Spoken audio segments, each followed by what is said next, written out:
പ്രിയപ്പെട്ടവരെ, മുഹറം ആദ്യത്തെ 10 ദിവസങ്ങളിൽ പ്രത്യേകിച്ച് ഓർത്തു ചൊല്ലേണ്ട ഒരു ദിക്ർ നമുക്ക് കാണാം. ആ ദിക്റിൻ്റെ ദുആഇൻ്റെ മഹത്വം എന്തെന്നറിയോ? നബി സല്ലല്ലാഹു അലൈഹി വസല്ലം തങ്ങൾ പറഞ്ഞു, ഒരാൾക്ക് എന്ത് കഷ്ടപ്പാട് വന്നാലും, കോമൺ ആയിട്ട് അങ്ങനെയാണ് പറയുന്നത്, അതിൽ കടങ്ങളുണ്ട്, രോഗങ്ങളുണ്ട്, ജോലി സംബന്ധമായ കുടുംബ സംബന്ധമായ പല പ്രശ്നങ്ങളുണ്ട്, ഇതിനെ മുഴുവൻ സിമ്പിളായിട്ട് പരിഹരിക്കാൻ പറ്റിയ ഒരു പരിശുദ്ധമായ ഇസ്മുൽ ആലം, അള്ളാഹിൻ്റെ നാമങ്ങളിൽ ഏറ്റവും വലിയ നാമം എന്ന പേരിൽ ബഹുമാനത്തോടെ ഹദീസിൽ പറഞ്ഞിട്ടുള്ള പരിശുദ്ധ വചനമാണ്. അത് റാഹത്തായിട്ട് ഇന്ന് മുതൽ മുടങ്ങാൻ നമ്മൾ ചൊല്ലിപ്പോന്നാൽ, പ്രത്യേകിച്ച് മുഹറം 10 വരെ സജീവമാക്കിയാൽ ഒരുപാട് ഗുണങ്ങൾ കിട്ടും. ജീവിതത്തിൽ വല്ലാത്ത സൗഭാഗ്യം ഉണ്ടാവും. ഏതാണ് ആ ദിക്ർ, എത്ര ചൊല്ലണം, എങ്ങനെ ചൊല്ലണം, കടങ്ങളുള്ളവർ, കുടുംബത്തിൽ പ്രയാസമുള്ളവർ, രോഗങ്ങളുള്ളവർ എന്താ ചെയ്യേണ്ടത്, ഈ വിഷയങ്ങളുമായി ബന്ധപ്പെട്ട ചർച്ചയാണ് ഇന്നത്തെ ക്ലാസ്സിൽ നമ്മൾ സംസാരിക്കുന്നത്. അസ്സലാമു അലൈക്കും വറഹ്മത്തുള്ളാഹി വബറകാതുഹു. ബിസ്മില്ലാഹി വൽഹംദുലില്ലാഹി മാഷാ അല്ലാഹ് ലാ ഖുവത ഇല്ലാ ബില്ലാഹ്. അല്ലാഹുമ്മ സ്വല്ലി അലാ സയ്യിദിനാ മുഹമ്മദിൻ വഅലാ ആലി സയ്യിദിനാ മൗലാനാ മുഹമ്മദ്. അല്ലാഹു ഇരുലോക ആഫിയത്തും ബറക്കത്തും നമുക്കും വേണ്ടപ്പെട്ട എല്ലാവർക്കും നൽകട്ടെ. മരിച്ചവർക്ക് അല്ലാഹു ജന്നത്ത് കൊടുക്കട്ടെ. എല്ലാ മുഅ്മിനുകൾക്കും മഗ്ഫിറത്ത് കൊടുക്കട്ടെ. ആമീൻ യാ റബ്ബൽ ആലമീൻ. അൽഹംദുലില്ലാഹ്, പൂർത്തിയാക്കപ്പെട്ട മുഹറം മാസത്തിൻ്റെ ആദ്യത്തെ 10 ദിവസങ്ങളുടെ വലിയ ബഹുമാന മഹത്വം നമ്മുടെ മുന്നിലൂടെ കടന്നു പോവുകയാണ്. ഈ ഒരു സന്ദർഭത്തിൽ പുതിയ വർഷത്തിൻ്റെ ഈ തുടക്കം, പുതിയ മാസത്തിൽ നമ്മുടെ ജീവിതത്തിൽ നമ്മളെ വല്ലാതെ കഷ്ടപ്പെടുത്തുന്ന, ശരിക്കു പറഞ്ഞാൽ രാത്രി മര്യാദക്ക് ഉറങ്ങാൻ പോലും പറ്റാത്ത തരത്തിൽ നമ്മൾ അലട്ടുന്ന പ്രശ്നമാണ് കടങ്ങൾ, സാമ്പത്തിക ബാധ്യത, മറ്റു ബാധ്യതകൾ വലിയൊരു വിഷയമാണ്. അത് ഒരു ഭാഗത്ത് നിൽക്കുന്നു.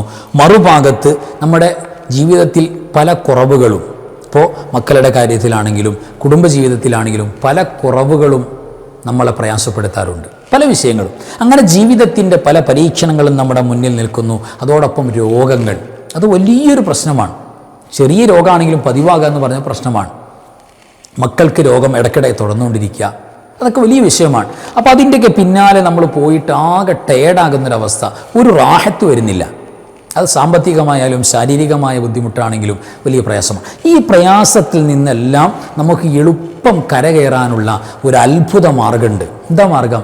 അള്ളാഹുവിൻ്റെ ഇസ്മുൽ ആലം, അള്ളാഹുവിൻ്റെ പരിശുദ്ധമായ മനോഹരമായ നാമങ്ങളിൽ, പേരുകളിൽ ഏറ്റവും വലിയ നാമം അതാണ് ഇസ്മുൽ ആലം, ഏറ്റവും മഹത്വമുള്ള നാമം. ആ പരിശുദ്ധമായ നാമം ചൊല്ലിയിട്ട് നമ്മൾ ദുആ ചെയ്താൽ ഇജാബത്ത് ഉറപ്പാണെന്നുള്ളതിൽ മുസ്ലിം ഉമ്മത്തിന് തർക്കമില്ല.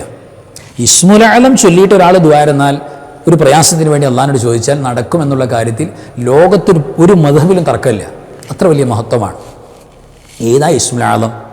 പണ്ഡിത ഉലമാഇൻ്റെ ഹദീസുകൾ വെച്ചിട്ട് ഒരുപാട് ചർച്ചകൾ നടന്നിട്ടുണ്ട്. ആ ചർച്ചകളിൽ വളരെ പ്രധാനപ്പെട്ടതാണ് അള്ളാഹുവിൻ്റെ ഖുർആനിൽ അള്ളാഹു പ്രസൻറ്റ് ചെയ്തിരിക്കുന്നു ഇസ്മുൽ ആലം. ആ ഒരു ദുആ നമ്മൾ ഏറ്റു പറഞ്ഞാൽ, ആര് പറഞ്ഞാലും, എത്ര വലിയ കഷ്ടപ്പാട്, ടെൻഷൻ, സാമ്പത്തിക ആയിക്കോട്ടെ, ശാരീരിക ആയിക്കോട്ടെ, കുടുംബപരമായിക്കോട്ടെ, ജോലി സംബന്ധം ആയിക്കോട്ടെ, എന്ത് കഷ്ടപ്പാടാണെങ്കിലും അള്ളാഹു അത്ഭുതകരമായി മാറ്റിത്തരും. ഒരു തർക്കമില്ലാത്ത വിഷയമാണ്. ഖുർആനിൽ അള്ളാഹു പ്രസൻറ്റ് ചെയ്തിട്ടുണ്ട്, സംശയത്തിൻ്റെ ആവശ്യമില്ല. അത്ര വലിയ മഹത്വമാണ്. നബി സല്ലല്ലാഹു അലൈഹി വസല്ലം തങ്ങൾ ഈ ഒരു ദുആയിനെ, ഇസ്മുൽ ആലത്തെ പഠിപ്പിക്കുന്നത് ഒരു വെറൈറ്റി ശൈലിയാണ്. അവിടുന്ന് പറയുന്നത് ഇന്നി ല അഅലമു കലിമത്തൻ, തീർച്ചയായും എനിക്കൊരു വാക്കറിയാം, എനിക്കൊരു വചനം അറിയാം, എനിക്കൊരു ദുആ അറിയാം. എന്നിട്ട് അവിടുന്ന് പറയാണ് ലാ യഖുലുഹാ മക്റൂബുൻ, ഏത് പ്രയാസപ്പെടുന്ന, ടെൻഷൻ പിടിച്ചിരിക്കുന്ന, വിഷമം പിടിച്ചിരിക്കുന്ന, ഇമാം തുർമുദി തങ്ങൾ ഹദീസ് കൊണ്ടുവന്നിട്ടുണ്ട്, ഇമാം അഹ്മദ് തങ്ങൾ മുസ്നദിൽ കൊണ്ടുവന്ന ഹദീസാണ്. എവിടെന്നെങ്കിലും പറയല്ല, പ്രഗത്ഭമാണ്. എന്തേ പറയുന്നത്? പ്രയാസപ്പെട്ട ഒരു മനുഷ്യൻ, അത് എന്ത് ശാരീരികമോ മാനസികമോ കുടുംബപരമോ ജോലി സംബന്ധമോ എന്തോ ആയിക്കോട്ടെ, പ്രയാസം അനുഭവിച്ച ഒരു മനുഷ്യൻ, കുടുങ്ങിയിരിക്കുന്ന ഒരു മനുഷ്യൻ ഈ പരിശുദ്ധമായ കലിമത്ത് പറഞ്ഞാൽ, എനിക്കറിയാവുന്ന കലിമത്ത്, എനിക്കറിയാവുന്ന ദുആ, അതൊരാൾ മനസ്സറിഞ്ഞിട്ട് പറഞ്ഞാൽ ഇല്ലാ ഫറജല്ലാഹു അൻഹു, അള്ളാഹു ആ പ്രശ്നത്തിൽ അവനെ റിലീസാക്കും, ഒഴിവാക്കി കൊടുക്കുമെന്ന് പുണ്യ റസൂൽ സ്വല്ലല്ലാഹു അലൈഹി വസല്ലം. അത് കലിമത്തു അഖി യൂനുസ, അത് കേവലം എനിക്കറിയാവുന്നൊരു കലിമത്തെന്ന് മാത്രമല്ല, എൻ്റെ സഹോദരനായ നബിയുല്ലാഹി യൂനുസ് അലൈഹിസ്സലാത്തു വസ്സലാം, ആ മഹാനായ യൂനുസ് നബി അലൈഹിസ്സലാത്തു വസ്സലാമിന് അള്ളാഹു സുബ്ഹാനഹു തആല അദ്ദേഹത്തിൻ്റെ കലിമത്താണ്, അദ്ദേഹത്തിനാണ് അള്ളാഹു ഇത് പഠിപ്പിച്ചു കൊടുക്കുന്നത്. അദ്ദേഹമാണ് ഈ ദുആ ചെയ്യുന്നത്. അദ്ദേഹത്തിന് ഒരു മനുഷ്യനും കണ്ണും കാതും കേൾക്കാത്ത വലിയൊരു കുടുക്കത്തിൽ പെട്ടുപോയി.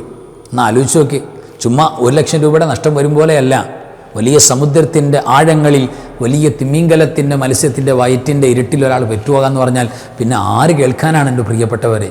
ഒരു സംവിധാനങ്ങളുമില്ല. ആ കുടുക്കത്തിൽ നിന്ന് അള്ളാഹു വളരെ സിമ്പിളായിട്ട് രക്ഷപ്പെടുത്തിയ രംഗം പറയുന്നുണ്ട് ഖുർആനിൽ. ആ ഒരു ഭാഗം പരിശുദ്ധമായ സൂറത്തുൽ അംബിയയിൽ എത്ര മനോഹരമാണ്. അപ്പോൾ ആ ഒരു ഭാഗം പറയുന്നിടത്ത് യൂനുസ് നബിയുടെ ഈ ദുആ കലിമത്ത് പറയുന്നുണ്ട്. ആ കലിമത്ത് ഇന്നി ലഅലമു കലിമത്തൻ, എനിക്ക് ആ ഒരു ദുആ അറിയാം. അത് ആര് ചൊല്ലിയാൽ, പ്രശ്നം പിടിച്ച് ആര് ചൊല്ലിയാൽ പ്രശ്നം മാറും, എന്ത് വിഷമാണെങ്കിലും അത് മാറുമെന്ന് പറഞ്ഞു നബി സല്ലല്ലാഹു അലൈഹി വസല്ലം. ഏതാണ് വചനം, ഏതാണ് ആയത്ത്? ഈ പരിശുദ്ധമായ യൂനുസ് നബി അലൈഹി സ്വലാത്തു വസ്സലാമിനെ മത്സ്യത്തിൻ്റെ വയറ്റിൽ നിന്ന് രക്ഷപ്പെടുത്തിയ സന്ദർഭം, ആ ഒരു അവസ്ഥ, ആ ഒരു സംഭവം അള്ളാഹു ചരിത്രം പറഞ്ഞിട്ട് അള്ളാഹു പറയുന്നത്, അള്ളാഹു സുബ്ഹാനഹു വ തആല ആ പരിശുദ്ധമായ ദുആ യൂനുസ് നബി അലൈഹി സ്വലാത്തു വസ്സലാം ചെയ്തതുകൊണ്ട് ഫസ്തജബ്നാ ലഹു വനജ്ജയ്നാഹു മിനൽ ഗമ്മി, അദ്ദേഹത്തെ നാം രക്ഷപ്പെടുത്തി. അള്ളാഹു പറയാൻ, ആ പരിശുദ്ധമായ ദുആ അദ്ദേഹം പറഞ്ഞതുകൊണ്ട്, കലിമത്ത് പറഞ്ഞതുകൊണ്ട് അദ്ദേഹത്തെ നാം രക്ഷപ്പെടുത്തി. അദ്ദേഹത്തിൻ്റെ ദുആക്ക് ഇജാബത്ത് കൊടുത്തു. രക്ഷപ്പെടുത്തണമെന്നുള്ള ദുആ ഞാൻ സ്വീകരിച്ചു. ആ വിഷയത്തിൽ നിന്ന് അദ്ദേഹത്തെ രക്ഷപ്പെടുത്തി കൊടുത്തു, വലിയ സൗഭാഗ്യങ്ങൾ കൊടുത്തു. എന്നിട്ടോ വകദാലിക നുൻജിൽ മുഅ്മിനീൻ, ഇതാണ് ആയത്തിൽ പറയുന്നത്.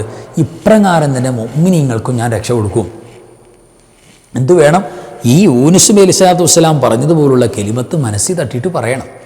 നബി സല്ലല്ലാഹു അലൈഹി വസല്ലം തങ്ങൾ പറഞ്ഞില്ലേ, എനിക്കൊരു വാക്കറിയാം, ഏത് പ്രശ്നം മാറാൻ അത് മതിയെന്ന്, ഏത് കടങ്ങളോ രോഗങ്ങളോ പ്രയാസങ്ങളോ മാറാൻ അത് മതിയാവും, അതിൽ പിടിക്കണമെന്ന്, അതിലങ്ങോട്ട് ആണ്ട് പിടിക്കണം, നമ്മൾ അതിനങ്ങോട്ട് ഡിപ്പെൻഡ് ചെയ്യണം, മനസ്സുകൊണ്ട് ഡിപ്പെൻഡ് ചെയ്യണം. എന്നാൽ അത് വകദാലിക നുൻജിൽ മുഅ്മിനീൻ, മുഅ്മിനീങ്ങൾക്ക് രക്ഷപ്പെടാൻ ഇത് തന്നെയാണ് മാർഗം എന്ന് അല്ലാഹു റബ്ബുൽ ഇസ്സത്ത് സൂറത്തുൽ അംബിയയുടെ 88-ാമത്തെ ആയത്താണ് പറയുന്നത്. ഒരു തർക്കത്തിലേക്കും പോകണ്ട, വലിയ സൗഭാഗ്യത്തിൻ്റെ പെരുമഴയാണ്. അപ്പോൾ എന്ത് പ്രശ്നമുണ്ടെങ്കിലും ഇത് പരിഹരിക്കാൻ പറ്റും എന്ന് പറഞ്ഞ് മുഅ്മിനീങ്ങളായ ആളുകൾക്ക്, ഇത് ഓതുന്നവർക്ക് അള്ളാഹു രക്ഷ കൊടുക്കുമെന്ന് അള്ളാഹു ഖുർആനിൽ ആ ഉത്തരവാദിത്തം അള്ളാഹു ഏറ്റെടുത്ത കാര്യമാണ്. പടച്ചോനാ ഏറ്റത്, മറ്റുണ്ടാവില്ല. അപ്പോൾ അത്ര വലിയ മഹത്വമാണ്. ഇതിൽ ഇസ്മുൽ ആലമാണ്. ഇത് ഇസ്മുൽ ആലം അള്ളാഹുവിൻ്റെ നാമങ്ങൾ ഏറ്റവും വലിയ നാമമാണ് എന്നുവരെ ആ വലിയ ബഹുമാനം കിട്ടിയിട്ടുണ്ട്. സഅദ് ബിനു അബീ വഖാസ് റളിയല്ലാഹു അൻഹു പ്രസിദ്ധ പ്രമുഖ സഹാബിയാണ്. ആ സഹാബി വര്യം പറയുന്നുണ്ട്, യാ റസൂലല്ലാഹ് സ്വല്ലല്ലാഹു അലൈഹി വസല്ലം, നബി സ്വല്ലല്ലാഹു അലൈഹി വസല്ലം തങ്ങൾ ചോദിക്കുകയാണ്, ഹൽ കാനത്ത് ലി യൂനുസ ഖാസ്സത്തൻ അം ലിൽ മുഅ്മിനീന അമ്മത്തൻ? അല്ല റസൂലേ സ്വല്ലല്ലാഹു അലൈഹി വസല്ലം, ഇത് യൂനുസ് നബി സ്വല്ലല്ലാഹു അലൈഹി വസല്ലം ഈ പരിശുദ്ധമായ കലിമത്ത് ദുആ, ആ സ്പെഷ്യൽ ദുആ അങ്ങോട്ട് ചൊല്ലിയപ്പോൾ വലിയ രക്ഷയും കാവലും കൊടുത്തല്ലോ, അള്ളാഹു പ്രശ്നത്തിന് ഒഴിവാക്കി കൊടുത്തല്ലോ, സമാധാനം കൊടുത്തല്ലോ. ഇത് യൂനുസ് നബിക്ക് മാത്രം, ഹൽ കാനത്തിൽ യൂനുസ ഖാസ്വത്തൻ, യൂനുസ് നബിക്ക് മാത്രം സ്പെഷ്യൽ കൊടുത്താണോ നബിയെ ഈ ദുആ, ഈ ദിക്ർ? അവർത്തിന് മാത്രമേ ഗുണം ചെയ്യുള്ളൂ? അതെയോ അം ലിൽ മുഅ്മിനീന അമ്മത്തൻ, മൊത്തം മുഅ്മിനീങ്ങൾക്ക് ഇതിൻ്റെ ബെനിഫിറ്റ് കിട്ടുമോ, എല്ലാവർക്കും ഉപയോഗിക്കാൻ പറ്റുമോ? ഫഖാല റസൂലുള്ളാഹി സ്വല്ലല്ലാഹു അലൈഹി വസല്ലം ബൽ ലിൽ മുഅ്മിനീന അമ്മത്തൻ, സകല മുഅ്മിനീങ്ങൾക്ക് അള്ളാഹു കൊടുക്കും, ഇത് ചൊല്ലിയാൽ മതിയെന്ന് ഇജാബത്ത് ഉറപ്പ് കൊടുക്കുന്ന അത്. വഹുവ ഇസ്മുൽ വഹുവ, എന്നിട്ട് നബി സ്വല്ലല്ലാഹു അലൈഹി വസല്ലം തങ്ങൾ പറയുക, ഇത് ചുമ്മൊരു വാക്കൊന്നുമല്ല, ചുമ്മൊരു ദുആയല്ല. വഹുവ ഇസ്മുല്ലാഹിൽ ആലം, വഹുവ ഇസ്മുല്ലാഹിൽ ആലം, അള്ളാഹുവിൻ്റെ ഏറ്റവും വലിയ നാമമാണ്, ഇസ്മുൽ ആലമാണിത്, നിസാര കേസല്ല എന്ന് പറഞ്ഞുകൊണ്ടാണ് ആ ദുആയിൻ്റെ ബെനിഫിറ്റ് പറയുന്നത്. ഇത് കടങ്ങൾ, രോഗങ്ങൾ, മറ്റു ആഫത്തുകൾ, മുസീബത്തുകൾ ആർക്ക് വന്ന് ഭവിച്ചാലും സംഭവിച്ചാലും, ആര് കടങ്ങൾ, രോഗങ്ങൾ, പ്രയാസം കൊണ്ട്, ആഫത്ത് കൊണ്ട് കുടുങ്ങിപ്പോയാലും, ഇബ്നു ഹജർ അസ്ഖലാനി തങ്ങൾ, ചില്ലക്കാരനല്ല, മഹാനുഭാവനൊക്കെ പറയുന്നുണ്ട്, മൻ ഖറഅ ഫീ മറളിഹി, ഒരാൾ രോഗാവസ്ഥയിൽ ഈ ദിക്ർ, നമ്മളിന്ന് പഠിക്കാൻ പോകുന്ന ദിക്ർ ഒരാൾ പറഞ്ഞു, അങ്ങനെ പറഞ്ഞാൽ തീർച്ചയായിട്ടും അല്ലാഹു സുബ്ഹാനഹു വ തആല എത്ര വട്ടം, അതുകൂടെ പറയുന്നുണ്ട്, ഔ ഇഹ്ദാ വ അർബഈന മറ, എത്ര വട്ടം പറഞ്ഞാൽ 40 മറ, 40 വട്ടം. ഇത് ആയതിൻ്റെ ഒരു അതത് പറയുന്നത് 40 വട്ടം. ഔ ഇഹ്ദാ വ അർബഈന മറ, അല്ലെങ്കിൽ 41. അപ്പോൾ 41 വട്ടം നമ്മൾ പറഞ്ഞാൽ 41 ആയി, 40ൻ്റെ കണക്ക് നമുക്ക് കിട്ടി. അപ്പോൾ 41 വട്ടം ഒരാൾ രോഗത്തിൽ, പ്രയാസത്തിൽ കിടന്നുകൊണ്ട് ഈ പരിശുദ്ധമായ ദിക്ർ പറഞ്ഞാൽ, ഈ ദുആ പറഞ്ഞാൽ, ഇസ്മുൽ ആലം പറഞ്ഞാൽ, ഫഇൻ മാത ഫീ മറളിഹി, ആ രോഗത്തിൽ അയാൾ മരിച്ചു പോയാൽ പോലും സാധാരണ മരണമല്ല, ഉഅ്തിയ അജ്റ ഷഹീദ്, ഷഹീദിൻ്റെ കൂലിയോടുകൂടിയാണ് മരിച്ചു പോകുന്നത്. ഒരു മനുഷ്യൻ ഈ ലോകത്ത് ഏറ്റവും ആനന്ദകരമായി മരിക്കാൻ, പിന്നെ മരിക്കാൻ കൊതിക്കുന്ന മരണമാണ് ഷഹീദിൻ്റെ മരണം.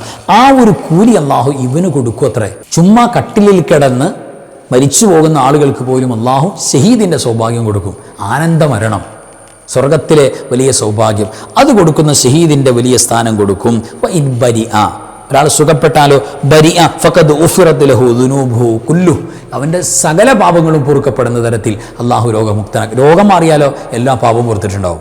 എന്താ കാരണം? ഈ രോഗാവസ്ഥയിൽ 41 വട്ടം ഈ ഇസ്മുൽ ആലം, ഈ ദുആ പ്രത്യേകം പറഞ്ഞു. ഇമാം ഇബ്നുൽ ഖയ്യിം ജൗസി തങ്ങളൊക്കെ പറയുന്നുണ്ട്, സാദുൽ മഅദിൽ കാണാം. എന്താ പറയുന്നത്? വലിയ ആഫത്ത്, ഹൃദയത്തെ ഞെരുക്കിക്കളയുന്ന വലിയ പ്രയാസം, നൊമ്പരങ്ങൾ, ഏത് വിഷയത്തിൽ ഏർപ്പെട്ടാലും ഈ ദുആ അധികരിപ്പിക്കൽ പ്രത്യേകം പുണ്യമാണ്. പ്രശ്നം പരിഹരിച്ചോ? ഒരുപാട് ചൊല്ലിയാൽ മതി. അപ്പോൾ നോർമൽ ഡേ, സാധാരണ ഒരു ദിവസം 41 വട്ടം ഈ ദിക്ർ ചൊല്ലി പതിവാക്കുന്നവരെ സംബന്ധിച്ചിടത്തോളം തട്ടലും മുട്ടലില്ലാതെ റാഹത്തായിട്ട് പോകാം, വലിയ സന്തോഷകരമായിട്ട് പോകാം. കടങ്ങൾ പ്രയാസങ്ങളൊക്കെ ഉണ്ടെങ്കിൽ അള്ളാഹു സൈഡിൽ കൂടെ നമുക്ക് വീട്ടാനുള്ള സൗഭാഗ്യങ്ങൾ തുറന്ന് നൽകും. അത് അള്ളാഹു തുറന്ന് നൽകും. അതിനുള്ള വഴി അള്ളാഹു കാണും എന്ന് ഇമാം ദൈറബി തങ്ങളൊക്കെ പറയുന്നുണ്ട്. 41 വട്ടം ഈ പരിശുദ്ധമായ ഈ ദിക്ർ, ഈ ദുആ 41 ദിവസം, 41 വട്ടം ചൊല്ല, 41 ദിവസം മുടങ്ങാതെ ചൊല്ലിപ്പോവുക. അങ്ങനെ ചൊല്ലിപ്പോയാൽ അള്ളാഹു റിസ്ക്കിൻ്റെ, ഉപജീവന മാർഗത്തിൻ്റെ വാതിൽ തുറക്കും. അപ്പോൾ ദാരിദ്ര്യ കഷ്ടപ്പാടൊക്കെ മാറിയിട്ട് ബറക്കത്തിൻ്റെ, റിസ്ക്കിൻ്റെ വാതിൽ തുറന്നു നൽകും. വലിയ സൗഭാഗ്യമാണ്. കടം വീടാനുള്ള നസ്ര സഹായം അള്ളാഹു ഇറക്കിത്തല്ലും, അള്ളാഹു ഇറക്കിത്തരും. അതിനുള്ള മാർഗ്ഗങ്ങൾ അള്ളാഹു കാണിച്ചു തരും. അപ്പോൾ വലിയ സൗഭാഗ്യം ഉണ്ടാകും. അപ്പോൾ ചുരുങ്ങിയത് ദിവസവും ഒരു 41 വട്ടം ഇത് ചൊല്ലുന്നൊരു പതിവ് നമ്മൾ ഉണ്ടാക്കിയെടുക്കുക. പ്രത്യേകിച്ച് നമുക്ക് പ്രത്യേക ആവശ്യങ്ങളുണ്ടെങ്കിൽ 41 ദിവസത്തെ പാക്കേജ് എടുക്കുക. മുടങ്ങാതെ, ഇടയ്ക്ക് മുടങ്ങാൻ പാടില്ല, മുടങ്ങാതെ ഏതെങ്കിലും സമയത്ത് ഉപയോഗിച്ചാൽ മതി. 41 വട്ടം. ഏതാണ് ആ പ്രഗത്ഭമായ ദുആ? ഇസ്മുൽ ആദം ഏതാ? നമുക്ക് മനസ്സിലായിട്ടുണ്ടാകും. ലാ ഇലാഹ ഇല്ലാ അൻത സുബ്ഹാനക ഇന്നി കുന്തു മിനൽ ളാലിമീൻ. ഇതാണ്. ഇത് മുഹറം മാസത്തിൽ 10 വരെ സജീവമായി യൂനുസ് അലൈഹി സ്വലാത്തു വസ്സലാം മത്സ്യത്തിൻ്റെ വയറ്റിൽ കിടന്ന് പറഞ്ഞു. 10ാമത്തെ മുഹറം 10 എന്ന് മത്സ്യം ഡെലിവറി ചെയ്തു. അതായത് ആ അദ്ദേഹത്തിൻ്റെ ശരീരത്തെ പുറന്തള്ളി കരയിൽ കൊണ്ടുപോയി പുറത്തേക്കിട്ടു, രക്ഷപ്പെടുത്തി കൊടുത്തു, അള്ളാഹു രക്ഷപ്പെടുത്തി കൊടുത്തു എന്ന് മുഹറം 10 എന്ന്. അപ്പോൾ മുഹറം ദുൽഹിജ്ജ 1 മുതലേ തുടങ്ങിയിട്ടുണ്ട് ഈ ദുആ. ദുൽഹിജ്ജ 1 മുതൽ 40ാമത്തെ ദിവസം ചൊല്ലി പൂർത്തീകരിച്ചു. ദുൽഹിജ്ജ മുഹറം 10 അദ്ദേഹം രക്ഷപ്പെട്ടു. അപ്പോൾ മുഹറം 1 മുതൽ 10 വരെ സജീവമായിട്ട് നമ്മൾ ചെയ്യേണ്ട ദിക്റാണ് ഈ ദിക്ർ. ഈ ദിക്ർ 1 മുതൽ 10 വരെ സജീവമായിട്ട് ചെയ്യുന്നവരെ സംബന്ധിച്ചിടത്തോളം, പ്രത്യേകിച്ച് എണ്ണം പരിഗണിക്കുന്നവരെ സംബന്ധിച്ചിടത്തോളം എല്ലാ പ്രശ്നങ്ങളും പരിഹരിക്കും. പ്രത്യേകിച്ച് കടം, ശാരീരിക പ്രശ്നങ്ങൾ, രോഗങ്ങൾ, കുടുംബ പ്രശ്നം എല്ലാം പരിഹരിക്കും. അള്ളാഹു പരിഹരിച്ചു തരും. മനസ്സിലാക്കണം. ആ ഒരു യഖീനോട് കൂടെ ഓതണം. അപ്പോൾ അല്ലാഹു സുബ്ഹാനഹു വ തആല ഈ ദിക്റിൻ്റെ എല്ലാ മഹത്വവും നേടാൻ തൗഫീഖ് നൽകട്ടെ. ലാ ഇലാഹ ഇല്ലാ അൻത സുബ്ഹാനക ഇന്നി കുന്തു മിനൽ ളാലിമീൻ. അള്ളാഹു അല്ലാതെ ഇലാഹില്ല. ലാ ഇലാഹ ഇല്ല അൻത, നീ അല്ലാതെ ഇലാഹില്ല. അള്ളാഹിനോട് ഡയറക്റ്റ് പറയാം. ലാ ഇലാഹ ഇല്ലല്ലാഹു, അള്ളാഹു അല്ലാതെ ഇലാഹില്ല എന്നല്ല പറയുന്നത്. ഇവിടെ ഡയറക്റ്റ് അള്ളാഹിനോട് നീ അല്ലാതെ ഇലാഹില്ല റബ്ബേ, നേരിട്ട് അടിമ സംസാരിക്കുകയാണ്. ലാ ഇലാഹ ഇല്ല അൻത സുബ്ഹാനക, നീ പരിശുദ്ധനാണ്, നീ വലിയ ബഹുമാനമുള്ള പരിശുദ്ധനാണ്, നിൻ്റെ പരിശുദ്ധിയെ ഞാൻ വാഴ്ത്താൻ. ഇന്നി കുന്തു മിനൽ ളാലിമീൻ, ഞാൻ അക്രമം ചെയ്ത ആളുകളിൽ പെട്ടുപോയി റബ്ബേ, ഞാൻ മോശക്കാരനാണ്, ഞാൻ ഒരുപാട് തെറ്റ് ചെയ്തു പോയ ആളാണ്, നീ വലിയ മഹാനാണ്, നീ പരിശുദ്ധനാണ്, നീ അല്ലാതെ ഇലാഹില്ല എന്ന് പറയുന്ന വാക്ക്, ഇത് അള്ളാഹ്ക്ക് വലിയ ഇഷ്ടമായി. ഈ വാക്ക് മുടങ്ങാതെ പറയാൻ വേണ്ടി നമ്മൾ നോക്കണം. അൽഹംദുലില്ലാ. പ്രത്യേകിച്ച് പ്രയാസങ്ങളുള്ളവർ ഓർത്ത് ചെയ്യണം. പ്രത്യേകിച്ച് മുഹറമിൻ്റെ ആദ്യത്തെ 10 ഇതിൻ്റെ സമയം കൂടെയാണ്. അല്ലാഹു റബ്ബുൽ ഇസ്സത്ത് എല്ലാ ബറക്കത്തും ഖൈറും നമുക്ക് നൽകട്ടെ, വിജയവും സലാമത്ത് നൽകട്ടെ. അള്ളാഹിൻ്റെ പൊരുത്തത്തിൽ ഒരുപാട് കാലം ആഫിയത്തോടെ ദീർഘായുസ് നമുക്കെല്ലാം അള്ളാഹു പ്രദാനം ചെയ്യട്ടെ. ദുആ ചെയ്യാൻ ഏൽപ്പിച്ച എല്ലാവരും മുറാദും അള്ളാഹു മനസ്സിലാക്കട്ടെ. കമൻറ്റിൽ വരുന്ന കൽബ് നിറച്ച് ദുആ ചെയ്യുന്നവരെ പ്രത്യേകിച്ച് അള്ളാഹു പരിഗണിക്കട്ടെ. ആമീൻ യാ റബ്ബൽ ആലമീൻ. വആഖിറു കലാമി അൽഹംദുലില്ലാഹി. അസ്സലാമു അലൈക്കും വറഹ്മത്തുള്ളാഹി വബറകാതുഹു. ബിസ്മില്ലാഹി മാ ശാ അല്ലാഹ് ലാ ഖുവത ഇല്ലാ ബില്ലാഹ് മാ ശാ അല്ലാഹ് കുല്ലു നിഅമതിൻ മിനല്ലാഹ് മാ ശാ അല്ലാഹ് അൽ ഖൈറു കുല്ലുഹു ബിയദില്ലാഹ് മാ ശാ അല്ലാഹ് ലാ യസ്രിഫു السوء إلا الله بسم الله ما شاء الله لا قوة إلا بالله ما شاء الله كل نعمة من الله ما شاء الله الخير كله بيد الله ما شاء الله لا يصرف السوء إلا الله بسم الله ما شاء الله لا قوة إلا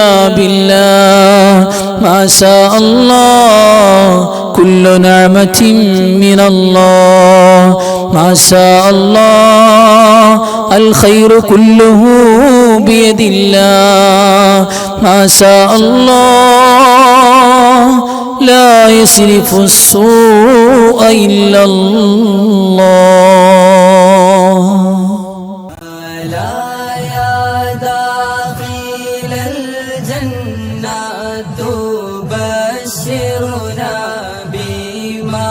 في